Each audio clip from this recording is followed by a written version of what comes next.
Hi, Kyle here. I feel like I had to start this video off by acknowledging that this E3 was never going to be magical because it's a pandemic still. We're still in a pandemic time. I realize that. So I'm about to do some hot takeaways that are kind of mean. I feel like the genuine best take of E3 is like the indies ruled E3 this year, and that's the right take. That's the good take. That's not like it's not my take, right? I'm not the best voice to deliver that message. So I feel like I'm about to make a mean video, and that feels pretty bad. That feels bad in a year where everybody's just out here trying their hardest to entertain us. But I want to be like Charles Barkley. When you're good at basketball, Charles will tell you, and when you are bad at basketball, Charles will definitely tell you. These are my E3 2021 hot takeaways. Firstly, I don't like watching reluctant trailers. Some trailers exist out of obligation. Some trailers are clearly the developers are not ready to make this trailer. The game is not ready to be seen, but if this trailer doesn't exist, everyone will panic, so it just has to be there. I'm thinking first and foremost about the Breath of the Wild 2 trailer. Zelda trailers are normally so proud of themselves. Zelda trailers are magical. Even the reveal trailer for Breath of the Wild 2 had this pacing, it had intrigue, it was well directed. This most recent trailer seems reluctant. I did honestly expect Breath of the Wild 2 to be much further along than it is. And what is communicated through this trailer is that, hey bud, this game is not close to ready. And that's fine. Hey, that's fine. Once again, that's totally fine. That's totally okay. The trailer itself is a bummer. It's not of that typical Zelda quality. It is a Subway sub. Here's your chicken bacon ranch. And I have a similar feeling with the Halo Infinite teaser. I expected to see so much more of Halo Infinite at E3 this year. Because Halo Infinite is two parts. The free-to-play multiplayer and the epic campaign. With the multiplayer being free-to-play, which is a smart decision. It's the good thing to do. That's right. That's good. That also, in effect, turns the epic campaign into a $60 proposition to those who still like to buy video games. That campaign better be epic. Promise me it's epic. And the teaser that was shown was not epic. It's more Cortana drama. I expected a blowout, man, and it's clear it's not ready. Just like Zelda. So like we're just not there yet. One of the worst trailers I think of all of E3 was the Outer Worlds 2 title reveal trailer, because it had this smarmy irony to it. Like, okay, we're doing one of these. It is obvious. I mean, the narrator even says, because the developers haven't finished the design, or finished the story, or finished any gameplay that's actually ready to show. Fine. It did not answer the question, why'd you make this then? Why'd you spend this money on this then? This is an expensive trailer. We know this is not cheap, but we know why it's there. We know why they spent money on a pointless, sarcastic trailer, and that's Xbox needed another rose for its E3 bouquet. We gotta react to more things. We have to tweet more things. Please, more engagement. And so, yeah, I guess we're kind of locked in a dance together that we created. The developers don't want to show their game yet, clearly. It's not ready to be seen. However, if the publishers don't show these games, the masses are upset that the games don't exist yet, so they must show something. And so this is the something. And I don't like watching the obligated somethings, I guess. It bums me out. I'm not saying they're wrong. They made the right call in each of these three cases. Well, okay, hold on. I did want, you know what? Okay, one more little hot takeaway. Outer Worlds, I don't like what you're doing with this Moon Man. The Moon Man in Outer Worlds 1 is like satire. The Moon Man is like... when a company like this totally would have a mascot like this, right? And then you see this Moon Man used in the DLC trailer in this kind of semi-ironic way. And then today, this moon person is now a full-on mascot. You've lost the irony. You've lost the satire. The second you put him right there in the logo, that's a Vault Boy. I beg of you, it's not too late. Pump the brakes on this. Don't do a Vault Boy. You don't need this. That's the thing. You don't need this. You didn't need that trailer. You don't need this Moon Man in your logo. You're fine. You're great. I honestly wonder how many people watching this video appreciate Vault Boy. I feel like Vault Boy is popular, but it's the irony is lost on Vault Boy. Vault Boy, cool. Like what is?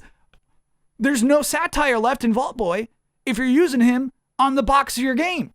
It's all gone. It's all if you're selling Vault Boy at GameStop, it's gone. Hot takeaway number 2. Metroid Dread is unspectacular. Metroid Dread, a new 2D Metroid. A 2D Metroid that was rumored. Gosh, I think there's like a tease of it back in Metroid Prime 1. If you're like scan something, it's like Metroid Dread. It's like, it's got a legacy. It's a legacy rumored game. You know, it's the kind of game you would expect people to cry at when they're doing their reactions. But it looks like this. It's this. You know, first things first. First, when I'm first assessing a game, I'm like, what's different about this? What's interesting about this? First and foremost, Samus has a new suit. It's kind of cool. Interesting. Okay. But the main hook of Metroid Dread, the cause of that titular dread, is this robot, Emmy. This robot is invincible, and it is hunting Samus. You can only take down this robot with a single-use laser charge. I got a big problem with that robot. That robot could be from any game. You could be like, this is from Cyberpunk. I'd be like, okay. You could be like, this is from Saints Row. I'd be like, okay. This is the most basic robot design, and it is impervious to all of Samus's regular weaponry that took down Ridley and Kraid, for hell's sake. I realize that's a nitpick, though. You're like, oh, Kyle doesn't like Metroid Dread because of the robot? And it's like, yeah, yes. I think if that robot was iconic, there would be something there. But no, really, this speaks to the broader issue of there being nothing spectacular about this game. It's like, okay, we're doing our old thing again. And in 2021, where there's an abundance of Metroidvania games, I don't think it's enough. Right? There's Ori out there. There's Hollow Knight out there. When you come to one of the foremothers of the genre, we come to you with great expectations. And I was like, nah, we're going pretty low budget on this one. Which I realize it's mean. I realize I'm being mean. This game, in all honesty, looks like the kind of game that comes out in 2021. This game is probably going to be good. It'll probably be great to many people. It's going to be new Pokemon Snap great. Where someone's like, this new Pokemon Snap is great, and then there's nothing I can do to convince you it's not. What I see is Sonic the Hedgehog 4. And obviously this game's already better than Sonic the Hedgehog 4, but I see it as the end of the direct sequels. Like, okay, they put that out. It doesn't actually live up to the sequels. It's there. And that was the end of the Metroid saga. Look at this box art. Unspectacular. And finally, hot takeaway number 3, the E3 awards are weirder than I ever imagined. So in the most recent episode of Delayed Input, I made fun of the E3 awards this year, which would just be coming from 6 different outlets from 2 countries, the United States and China. What I didn't realize is that the E3 awards from years prior, the Game Critics Awards, were like this whole separate thing. If you go to their website, which is dead, extremely dead, the Game Critics Award says we're not related to the ESA or E3 in any way, but they totally were. They only exist during E3, the Game Critics Awards, for E3 awards. Anyway, that's what I'm used to hearing about. The Game Critics Awards at the end of E3. Here's the best games from E3. Last year, 2019 actually, the last E3 had 16 different categories. You know, stuff like best PC game, best ongoing game, things you would expect. Game of the show, right? I love this. There was a special commendation for graphics that was awarded to Cyberpunk 2077 because Cyberpunk was not eligible for any of the other awards because it wasn't playable at 2019's E3. So they're like, well, here's a commendation for your graphics, Cyberpunk. And Cyberpunk's like, E3, thank you for my award. This year, it's not the Game Critics Awards, it's just the E3 awards from those 6 outlets. There were 14 different categories. First, there was most anticipated game. By the way, they switched from best game to most anticipated, which honestly kind of makes sense. It's fair. That's a fair call. It went to Forza Horizon 5 this year, which Honestly, I would give it 2-2. Well earned, well deserved. Then there's best presentation, which went to Xbox, which I also would agree with. And it wasn't a spectacular Xbox presentation. There just wasn't much competition. Square Enix and Nintendo did like regular presentations. Like they do 2 or 3 of those a year. Ubisoft did a big budget E3 presentation, but like they think Avatar looks cool. So yeah, easily Xbox. So there's those 2 regular categories. And then one category for basically every company that bought an official E3 time slot. The most anticipated Freedom Games game is Airborne Kingdom, which upon Googling came out December of last year. So there's your E3 award for most anticipated. Congratulations. And you'll also see that Halo Infinite defeated Forza Horizon 5 for most anticipated Xbox game, which really just says they're trying to spread around the awards. More awards. What it looks like, what it appears to be, is that if you gave E3 money as a marketing team, you would also in return receive at least one E3 award to then use for your marketing. It's bonkers silly, and honestly, I'm excited to see more of it. Right, this year's weird. Nobody played any demos this year. If you keep up this sketchiness next year, this is gonna become my favorite award show ever. Finally, it's time for top 2, bottom 2, bonus 2. Top 2, Elden Ring. Okay, I realize this is not a special choice, but there's no doubt in my mind this was the best trailer at E3. Also in top 2, Rabid Rosalina, instant icon. Bottom 2, Babylon's Fall. Babylon's Fall is so lucky Stranger in Paradise is as exceptionally stupid as it is, because I feel like we all forgot about Babylon's Fall and how gross this looks. This looks like spoiled leftovers. I feel like there's some complicated game afoot here, some sort of prank, there's like 3 different art directors who are all secretly trying to sabotage this game without the other ones realizing it. Rounding out the bottom 2, Randy Pitchford visibly making Kevin Hart uncomfortable. Randy, don't make us watch this. Don't do this to a hardworking actor, and then don't make us watch. And now for the bonus 2, Blanco's Block Party. E3, by the way, had a ton of viewers. This was just on Twitch, 100,000 people watching Blanco's Block Party, which is an extremely sketchy looking NFT game. NFTs in that the characters you're playing as themselves are NFTs.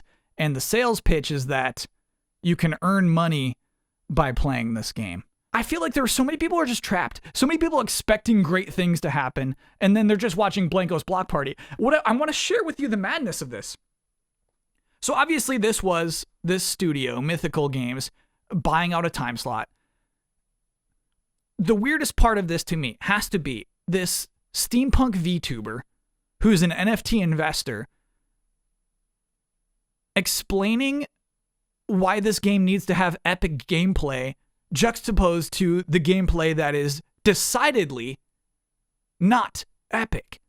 When you're building a game at the moment, if you want to move from 10,000 users to 10 million users, what you really need to do is have really, really epic gameplay. And that final bonus is Matt Mercer narrating the Square Enix presentation. Just listen to this guy. Good afternoon, everyone. It's Matt Mercer here, and I'm back as your host of Square Enix Presents. So confident, so comfortable. Because look, I don't want to call anyone out, but I hate how almost every other E3 presenter talks to me. As a human adult. So those are all my hot takeaways for E3 2021. If I have to score the event, it would definitely be 4.1 out of 10. I would like to take a moment to thank everyone for supporting this endeavor. Whatever endeavor this is. You know, I have a Patreon. I want to thank everybody who supports the Delayed Input Patreon. It's been, and yeah, even if you're just watching this, it's been 9 weeks at this point, and it's been an eventful 9 weeks. You know, just to be making videos, just to be grinding again, it feels It feels like at least a feeling, which I would say I was not feeling for a long time. So yeah, it's been nice to have a thing. As for delayed input, I will be taking 2 weeks off, so it will be returning Thursday, July 8th. And I hope to see you then. Thanks for watching.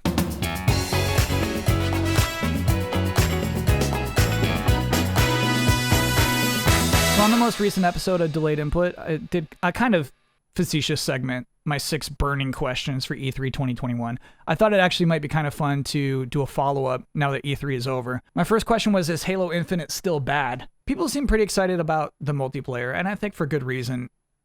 Obviously, there's still not a lot shown from that campaign, which is maybe a reason to worry. Maybe we can't make an educated opinion here about whether it's still bad or not, but I just want to say, like, no. Let's just say no, it's not still bad.